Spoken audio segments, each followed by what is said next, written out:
name is Tom Kirchmaier. I'm part of the corporate governance group here at the LSE, and I have with me here Winnie Adams from UNSW in Sydney in Australia, all the way.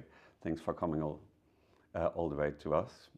So she's a specialist on gender issues, and the big question is, gender is everywhere in the press, will women rescue our economies?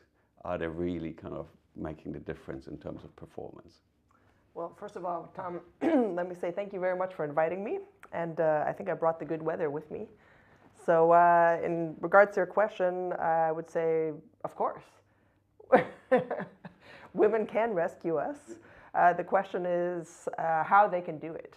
How do they do it then? So is it really about, they making all the difference in terms of performance, or is it just firms that have more women in the organization and also on the board, that they're just healthier organizations? So that's a good question. So a lot of people argue that there's a business case for female directors. That's actually one of the main motivations for many of the recent policy reforms, advocating targets for boardroom diversity. But I would actually argue that there's no evidence that there is a business case. So firms with more female directors will not perform better necessarily. They can, but not necessarily. But that doesn't mean that diversity is not valuable.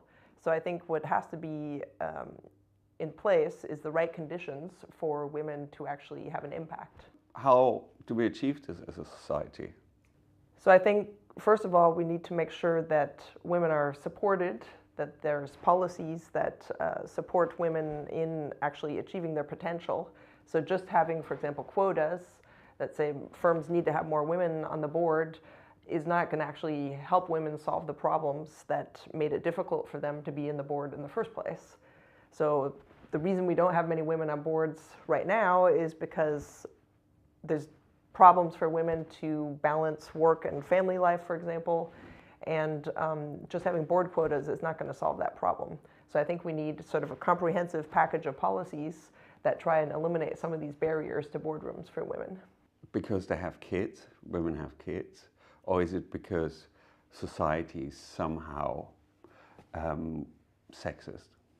I think both of those are going on. So in some work that I'm going to be talking about tonight, during my lecture on myths and facts about female directors, I'm going to show that there's evidence for both cultural barriers and for just simple,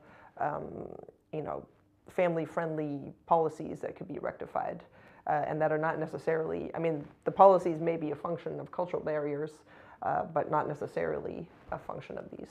So what are the big myths about boardroom diversity?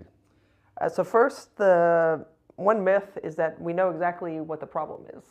Okay, so there's a lot of surveys out there that say, women are underrepresented on boards, and I would agree with those surveys. However, I would also say that the numbers are overstated. So the situation is actually much, much worse than people say it is. And the reason is that most of these surveys look at large firms and not small firms. And as soon as you look at a more comprehensive sample, you find that the situation is much worse. Second myth is one of my favorites, and this is the argument that the crisis would not have happened if Lehman Brothers had been Lehman Sisters. So I would actually argue that women can also cause a crisis. And then there's a myth that, as soon as women make it into the boardroom, they're just like men, right? And so if that's true, then there's actually no value to diversity because women are just the same. And that's one of the myths that I'm going to argue is not true. So women are still different from men, even when they're in the boardroom.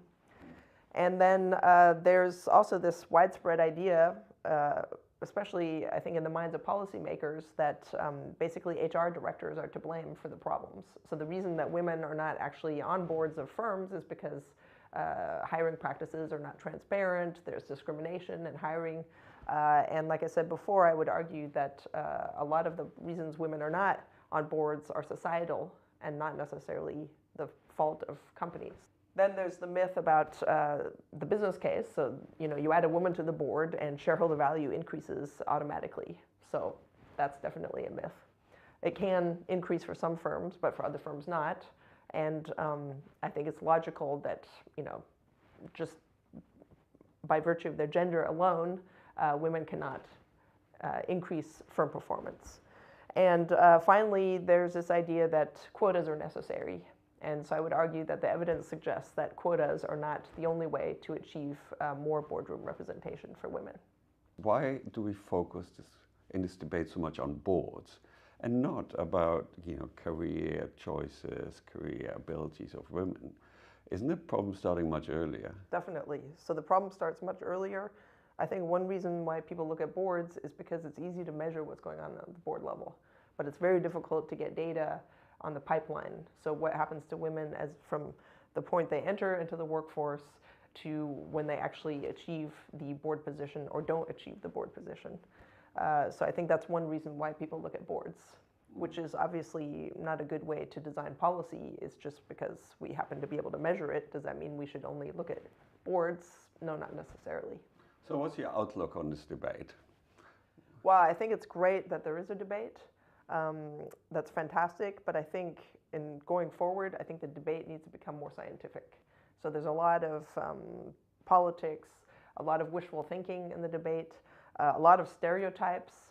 Part of the debate is basically using stereotypes to advance women, and I don't think that that does women a favor. And so we need to become more scientific and more evidence-based and start thinking about what are actual barriers to women achieving board positions and becoming more productive members of society. Thank you very much, Renee.